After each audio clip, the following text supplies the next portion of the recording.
வணக்கம். இது கிஸ்கால் டிஎம்டி கம்பிகள் வழங்கும் கேள்வி நேரம். இந்த நிகழ்ச்சி மூலமாக மீண்டும் உங்களை சந்திப்பதில் மிக்க மகிழ்ச்சி. நான் செந்தில். அனைவருக்கும் இனிய தீபாவளி திருநாள் நல்வாழ்த்துக்கள். பாதுகாப்பான தீபாவளியாகவும் இது அமையட்டும். பாதுகாப்போடு பட்டாசுகளை வெடித்து இனிப்புகளை உண்டு மகிழ்ந்திருங்கள் என்று சொல்லி இன்றைய நிகழ்விற்குள் நாம் பயணிக்கலாம். இன்றைய கேள்வி நேர விவாதம் தீப ஒளி திருநாளை மையமாக வைத்தே அமைய இருக்கிறது.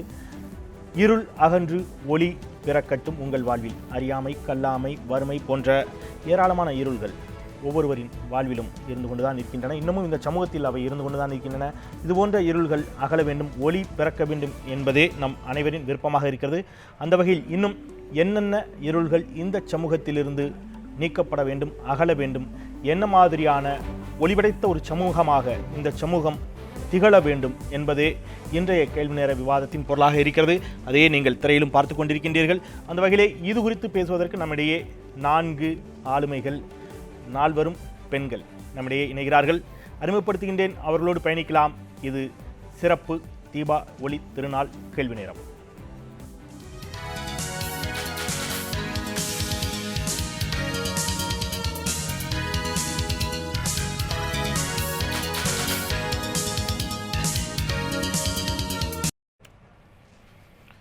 அரங்கில் நம்மோடு இணைகிறார் உளவியல் நிபுணர் டாக்டர் அபிலாஷா. வணக்கம், வாழ்த்துக்கள், வரவேற்கிறேன். நம்மோடு வழக்கறிஞர் ஆதிலட்சுமி அவர்கள் இணைகிறார். வணக்கம். கல்வியாளர் மாலதி இணைகிறார். வணக்கம். முனைவர் உஷா ஈஸ்வரன், சமூக ஆர்வலர், அவர் நம்மோடு இணைகிறார். வணக்கம். 4 பேருக்கும் என்னுடைய உலங்கணிந்த தீப ஒளி திருநாள் நல்வாழ்த்துக்கள். நீங்கள் 4 பேரும் ஒவ்வொரு துறைகளில் ஒரு ஆளுமைகள் அப்படிங்கிறதுனால தான் இன்றைய இருக்கை உங்களுக்காக கொடுக்கப்பட்டிருக்கிறது. நான் அறிமுகத்தில் சொன்ன மாதிரி என்னென்ன மாதிரியான இருள் இன்னும் இந்த சமூகத்திலிருந்து அகல வேண்டும், நீங்கள் சமூகத்தினுடைய பிரதான பிரச்சனையாக நிறைய இருக்குது. என்னுடைய பார்வையில் இது பிரதான பிரச்சனையை நான் எடுத்துக்கிறேன். இது எந்த அளவிற்கு இந்த சமூகத்தை பாதிக்கிறது, இதை நீக்குவதற்கு நாம் என்ன செய்யணும் அப்படிங்கிறது தான் இன்றைக்கு பேச இருக்கிறோம். நம்ம ஒவ்வொருவராகவே தொடங்கலாம். டாக்டர் அபிலாஷா, நீங்கள் இந்த சமூகத்தினுடைய பிரதான பிரச்சனையாக நான் பார்ப்பது என்னன்னு நினைக்கிறீங்க? அதை அகற்றுவதற்கு நாம் என்ன செய்ய வேண்டும்? மனிதாபிமானம்ன்ற ஒரு விஷயம் குறைஞ்சிட்டு வரதை நம்ம பார்க்குறோம். ஸோ ஐ திங்க் இந்த திருநாளில் எல்லார் மனசுலையும் நம்ம ஏன் அந்த மனிதாபிமானத்தை வளர்க்கக்கூடாது, நம்ம மனசுலையும் சரி நம்மளை சுற்றி இருக்கவங்க மனசுலையும் வளர்க்கணும் அப்படின்றது பிரதானமாக என்னணுன்றது என்னுடைய வேண்டுகோள். ஒரு சமத்துவ சமுதாயம் அமைய வேண்டும் அப்படிங்கிறது என்னுடைய ஆவல். அதாவது நம்ம அரசியல் அமைப்பு சாசனம் சட்டத்தின் பால் அனைவரும் சமமாக பார்த்தாலும் சமூக கட்டமைப்புகள் அனைவரையும் சமமாக பார்ப்பதில்லை. அந்த ஒரு சமநிலை வர வேண்டும் அப்படிங்கிறது என்னுடைய ஆவல். நிச்சயமாக சாதி சார்ந்து, ஆண் பெண் பாகுபாடு சார்ந்து, மதம் சார்ந்து என்று ஏராளமான பிரிவினைகளோடு தான் இன்னும் இந்த சமூகம் இருக்கின்றது அப்படிங்கிறது, அது நீக்கப்படணும் அப்படிங்கிறது உங்களுடைய பார்வை. மாலதி, கல்வி கல்லாமை என்னும் இருள் நீங்க வேண்டும். அதுவும் இல்லாமல் பெண் கல்விக்கு முக்கியத்துவம் கொடுக்க வேண்டும். பெண் கல்வி இன்னுமே நம்ம எவ்வளோ பேசினாலும் பெண் கல்வி இன்னும் பின்தள்ளப்பட்டு தான் இருக்கிறது. அந்த இருள் நீங்கி அனைத்து பெண்களும் முன்னேற வேண்டும். பெண்களின் முன்னேற்றத்திற்கான வழிகாட்டும் ஒளியேற்றும் தீபாவளியாக இது இருக்க வேண்டும். நல்லது. டாக்டர் உஷா, கரப்ஷன் ஃப்ரீ கண்ட்ரியாக இருக்கணும் அப்படிங்கிறது என்னோட ஆசை. கரப்ஷனுங்கிறது நம்ம மணி ரிலேட்டடாக மட்டும்தான் சில பேர் நினைக்கிறாங்க. பட் அது மட்டும் இல்லை, மனசுலேயும் இருக்குது, அந்த கரப்ஷனும் போகணும். அதே மாதிரி நம்ம செய்கிற செயல்களிலையும் ஒரு பியூரிட்டி இருக்கணும், சிஸ்டம் டிஸ்டர்ப் ஆகாமல் இருக்கணும் அப்படின்னு நான் நினைக்கிறேன். நிச்சயமாக நான் ஆதிலட்சுமிட்டேருந்து தொடங்கலாம்னு நினைக்கிறேன். விரிவான விவாதத்திற்குள் பயணிக்கலாம். ஒரு இந்தியா போன்ற ஒரு பன்முகத்தன்மை கொண்ட நாடு, பல்வேறு இனம், மொழி, கலாச்சாரம், மதங்கள், ஏராளமான வேறுபட்ட பன்முகத்தன்மை கொண்ட ஒரு தேசத்தில் 2015 அது இருக்கிறது அப்படிங்கிறது வேதனையான ஒரு விஷயந்தான். ஆனால் இவையெல்லாம் முற்றிலும் தவிர்க்கப்பட முடியும் அப்படின்னு நீங்கள் நம்புறீங்களா? எந்த அளவிற்கு சாத்தியம் நினைக்கிறீங்க? இருக்கக்கூடிய வேறுபாடுகளில் மிகப்பெரிய பிரிவினையாகவும் வேறுபாடாகவும் இருக்கக்கூடிய ஏற்றத்தாழ்வுகளில் மிகப்பெரிய ஏற்றத்தாழ்வாகவும் நீங்கள் நினைக்கக்கூடிய விஷயங்கள் என்ன? முடியுமா அப்படிங்கிற கேள்வியை விட முடியணும். நம்மளோட நாடு ஒரு செக்யுலர் ஸ்டேட். நம்மளோட அரசியலமைப்பு சாசனம் ஒரு செக்யுலர் ஸ்டேட் அப்படிங்கும்பொழுது அனைவரும் சமமாக தான் பாவிக்க வேண்டும். பல மதத்தவர்கள், பல ஜாதியை சார்ந்தவர்கள், ஆண் பெண், இந்த பாகுபாடெல்லாம் நம்ம சட்டமெல்லாம் போட்டு எல்லாத்தையும் தகர்த்திட முடியும், எல்லாரையும் சமநிலை கொண்டு வர முடியும்னு நினைக்கிறோம். ஆனால் சமூக பார்வை வேறு மாதிரியாக இருக்கிறது. இப்போ பார்த்தீங்கன்னா இன்றைக்கி ஆணும் பெண்ணும் சரி சம தளத்தில் பயணிக்கிறோம் அப்படின்னு ஓரளவு சொன்னால் கூட அது உண்மையான பயணமாக இருக்கிறதா, அந்த உண்மையான அந்த பெண்ணுக்கு உரிமை கொடுக்கப்படுகிறதா?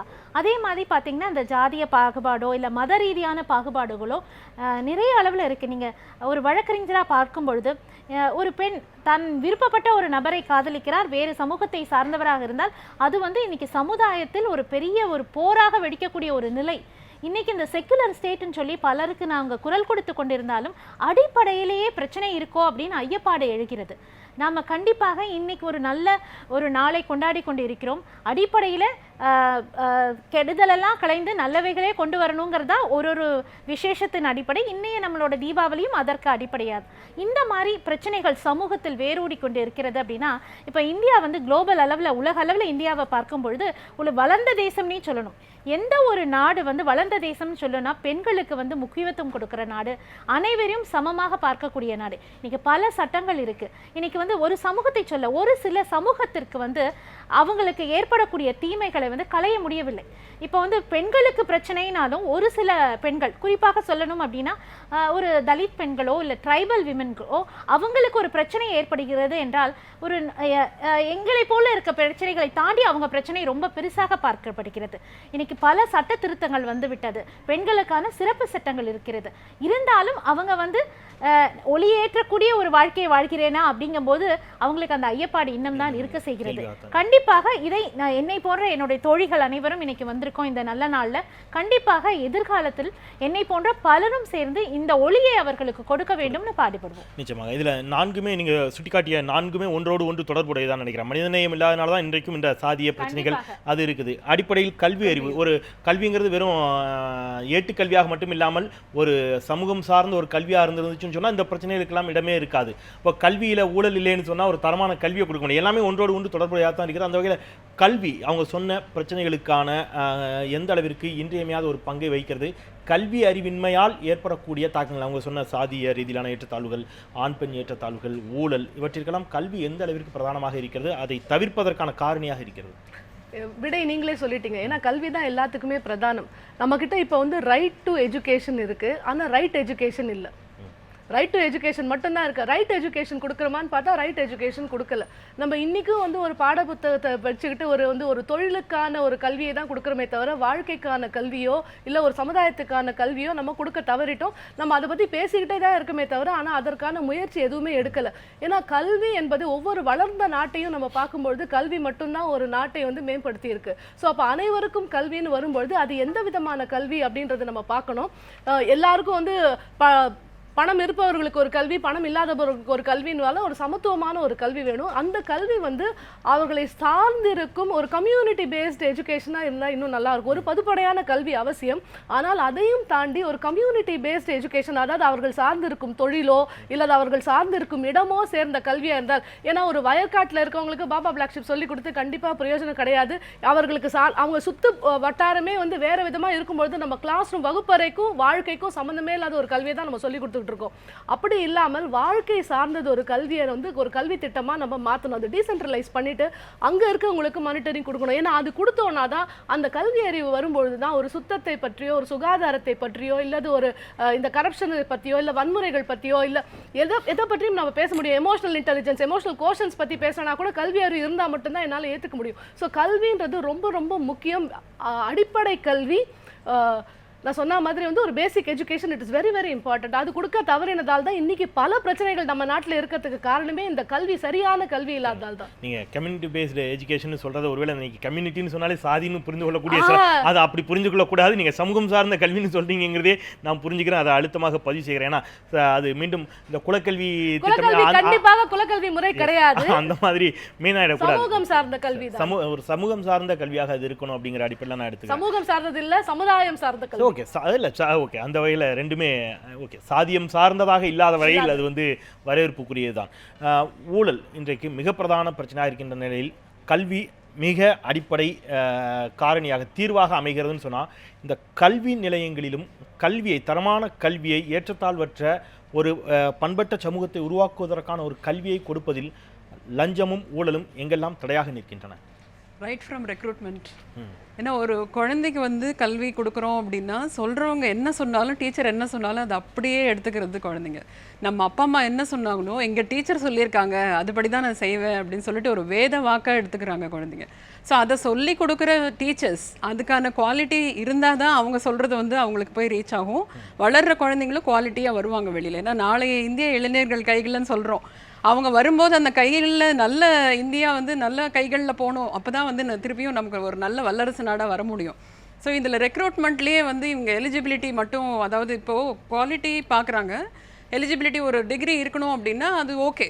பட் அதுக்கு டிகிரி இருந்தால் மட்டும் போகாது, அதுக்கான தகுதி இருக்கா இல்லையா, அவங்களால அதை எக்ஸிக்யூட் பண்ண முடியுமா முடியாதாங்கிறது அந்த அளவுக்கு வந்து டெஸ்ட் பண்ணுறதில்ல, ப்ராக்டிக்கலாக பார்க்குறதில்ல. அவங்க வந்ததுக்கப்புறம் அவங்க எக்ஸிக்யூட் பண்ண முடியலன்னா சில ரெக்ரூட்மெண்ட்டில் என்ன ஆகும்னா திருப்பி அவங்கள வெளியில் அனுப்ப முடியாது. They will continue to work as teachers ஒரு ஏதான ஒரு போஸ்ட்டில்.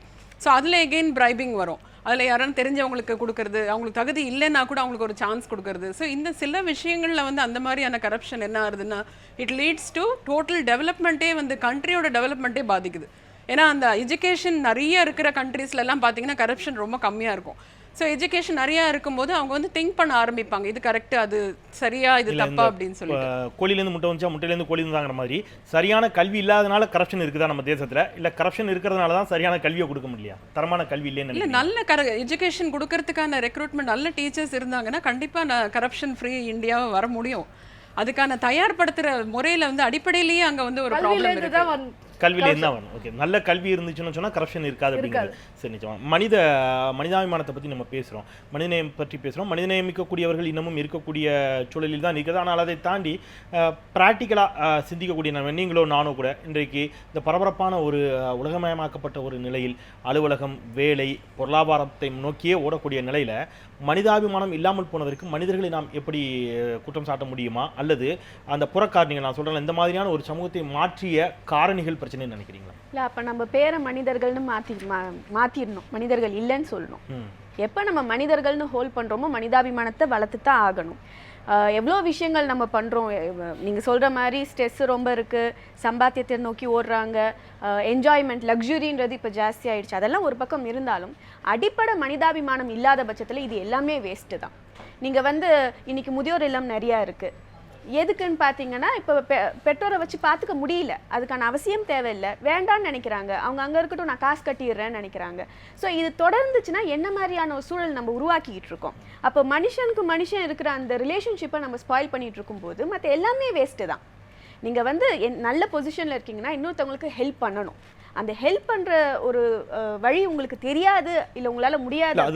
அது கூட இப்போ அதுவுமே வந்து குடும்ப உறவுகளிலிருந்து உருவாகக்கூடியதும் கல்வியிலிருந்து உருவாகக்கூடியதுமா இருக்குது. நீங்கள் அந்த மாதிரியான கல்வி கொடுக்கப்பட்டது, அந்த மாதிரியான குடும்ப சூழல் இருந்துச்சு. கூட்டு குடும்ப வாழ்க்கையிலேருந்து இன்றைக்கு வந்து தனி குடும்பமாக தனித்து ஒவ்வொருவரும் சின்ன சின்ன தீவு மாதிரி சுருங்க ஆரம்பித்தார்கள். அங்கேயும் தானே தொடங்குகிறது. அப்போ அதை அந்த புறக்காட்சிகளையும் சேர்த்தே தானே பேசணும். ஆனால் இப்போ சமீபமாக எல்லாரும் அதுக்கு ஃபீல் பண்ணி மறுபடியும் கூட்டு குடும்பத்தை ஆரம்பிச்சிருக்காங்க. அது ஒரு சந்தோஷமான செய்தி இன்னைக்கு நான் சொல்றது. இன்ஃபேக்ட் இன்னைக்கு தீபாவளின்றது நம்ம இங்க பேசிட்டு இருக்கோம்னா ஒவ்வொருத்தவங்களும் சொந்த பந்தத்தை போய் பார்க்குறாங்க, ஒருத்தவங்க வீட்டுக்கு போய் விசேஷத்தில் அட்டென்ட் பண்ணுறாங்கன்னா அதுதான் வந்து தீபாவளி வழிய. நம்ம ஒரு ஹாலிடே வந்துருச்சு, டிவியில் இப்போ ப்ரோக்ராம் பார்க்குறோன்றது மாத்திரமே ஹாலிடே இல்லை இல்லையா? ஸோ இதெல்லாமே மனிதாபிமானத்தோடைய ஒரு அடிப்படை விஷயம். ஏன்னா குழந்தைகளுக்கு நம்ம என்ன சொல்லித்தரோம்? ஏன்னா நாளைக்கு அவங்க தான் ஃபியூச்சர். அவங்களுக்கு நீங்கள் ஸ்டடீஸ் சொல்லித்தரீங்க, அவங்களுக்கு எப்படி வாழ்க்கையை வாழணும்னு சொல்லித்தரீங்க, அதெல்லாம் ஒரு பக்கம் இருக்குது. உன்னால் முடிஞ்ச நல்லதையும் நீ செய்யன்னு சொல்லி தரல. அது வந்து டெஃபினட் தாத்தா பாட்டிகளின் கதை கேட்காமல் வளரக்கூடிய குழந்தைகள் தான் மிகப்பெரிய ஒரு பலவீனமான சமூகத்திற்கான அடிப்படை காரணி அப்படின்னு சொன்னால் அது மிக எல்லாம். நிச்சயமாக நாம் ஒரு சிறிய இடைவேளைக்கு பிறகு இன்னும் கூட இந்த கலந்துரையாடலை தொடரலாம். என்னென்ன பிரச்சனைகள் இருக்கின்றன? லஞ்சம், ஊழல், பெண்களுக்கு எதிரான பாலியல் வன்முறைகள், தரமற்ற கல்வி, மனிதநேயமற்ற ஒரு சமூகம், இவற்றிற்கெல்லாம் தீர்வு எதை நோக்கி நாம் பயணிக்கப் போகின்றோம்? பேசலாம் ஒரு சிறிய இடைவேளைக்கு பிறகு.